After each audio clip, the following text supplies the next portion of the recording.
Hey guys, Jules here for WhatCulture.com, and I want to talk to you today about video game bombs. No, not the ones that Bomberman might be lobbing about, but more specifically, video games that dropped the ball, stood on said ball, and then fell down a flight of stairs along with their sales, as the entries on this list are guilty of not making enough of that sweet, sweet wallet lettuce for their respective developers and iron-fisted publishers. Now, I want to be perfectly clear here. This is talking about video game sales. So if you spot anyone down in the comments saying, "Oh, how can he include this game? It was brilliant," that might be true, but it might have sold about as well as my book on hairstyles.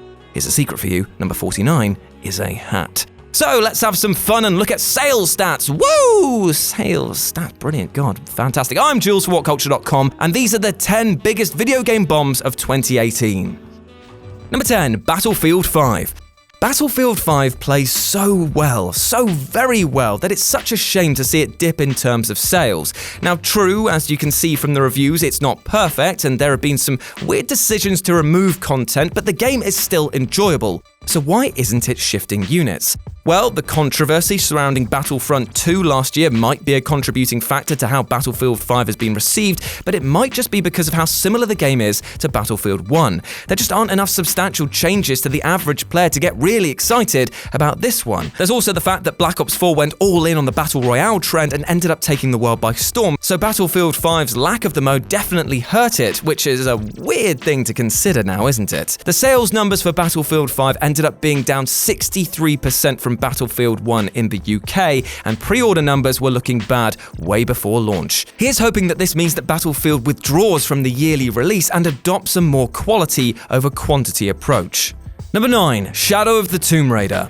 The rebooted Tomb Raider games have never been given the attention they truly deserve, and that continues with the latest entry in the series. In a year so packed full of amazing games, you really have to stand out in order to get some attention, and unfortunately Shadow of the Tomb Raider didn't do much to differentiate itself from previous games, and actually made a lot of things worse in the long run. It's a real shame because Shadow of the Tomb Raider does introduce a lot of things to try and make it more like the original games, but ends up including some of the worst aspects. Slow underwater sections, for example, and the lack of an interesting plot further the, lack of interest the game received. Sale numbers on the game were down 70% on the original reboot, which is a shame on both accounts. 1, to the workers who clearly did try to pour love into this game, and 2, to Lara, who might not be seeing another outing anytime soon. Number 8, The Crew 2.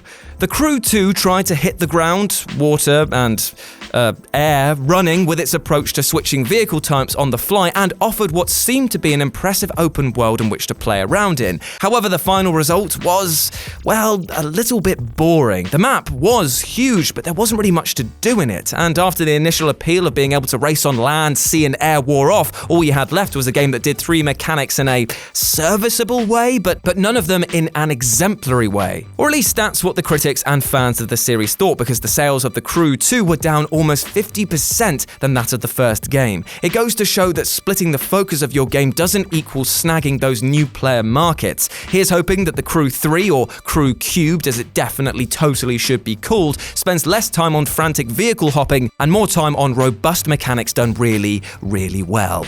Number 7, The World Ends With You Final Remix.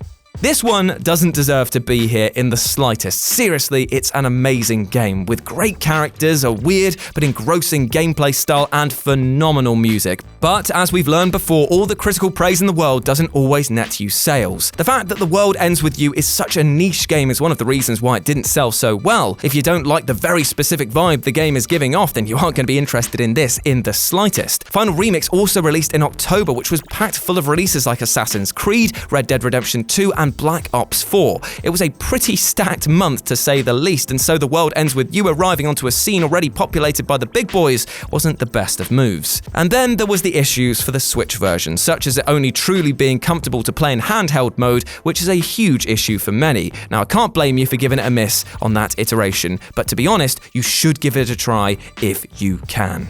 Number 6, Hitman 2. I bloody love Hitman, and no, it's not just because he's bold and strangles people under bridges. Yes, that is what I do as well. I can't say I'm copying it, whatever. It's video game violence, no. And Hitman 2, for the most part, is a great follow-up to an excellent soft reboot of the franchise. So why, oh why, does it have sales that go down quicker than your mum does on my homing briefcase at nearly 90% lower than the first title? It is alarming to say the least, and also my Wumper list.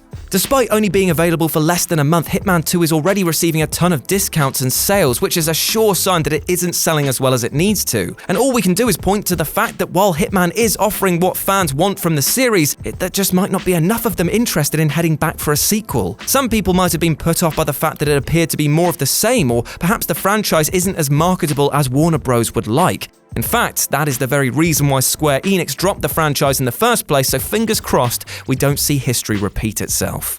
Number 5, Darksiders 3. Here's another great franchise down the drains for trying to be something it's not. The Darksiders games have never really been the most original titles in the world, with the first two being heavily influenced by Zelda and quite possibly Warhammer, judging by the armor sizing, but at least they were actively improving on the formula with great action. For the third game, the developers decided to try and mimic something else. They tried to take elements from the Dark Souls games, such as focusing on dodging and countering rather than straight-up action. And as you might expect from a series dipping its toes into this type of game, the difficulty ends up feeling pretty out of place and unfair more times than it would like. That's not to say that Darksiders 3 is a bad game by any means, it's just not one that does anything particularly interesting.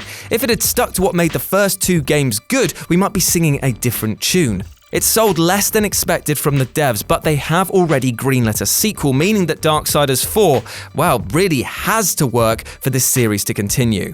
Number 4, Metal Gear Survive. Jesus, remember this? Releasing back in February, Metal Gear Survive is the game that no one asked for based on the game that people will likely remember mostly for chicken hats and Konami being twats. This game was described as a big risk for Konami, but you know what it really was? It was just a big middle finger to Kojima. A new stealth game in the series might have been able to prove itself if it was given some love, but that's not what Survive was, as this game was about, weirdly, crystal zombies, obviously. Even though it used the same control system from MGS5, it felt clunky and wrong, almost as if it wasn't meant to be applied to this genre at all. Fancy that. Even if you can find some sort of enjoyment in the gameplay, the focus on online really hurt the whole experience and turned it into a grindy mess. The sales were bad enough that Konami omitted them from their earnings call this year. That is telling enough.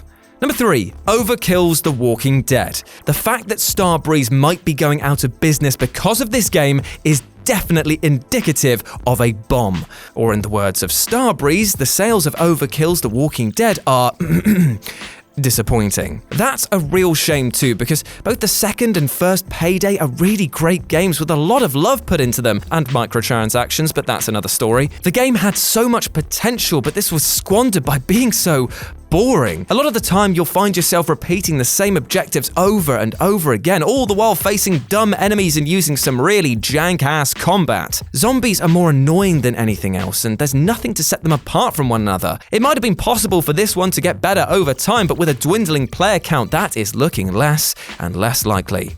Number 2, Fallout 76.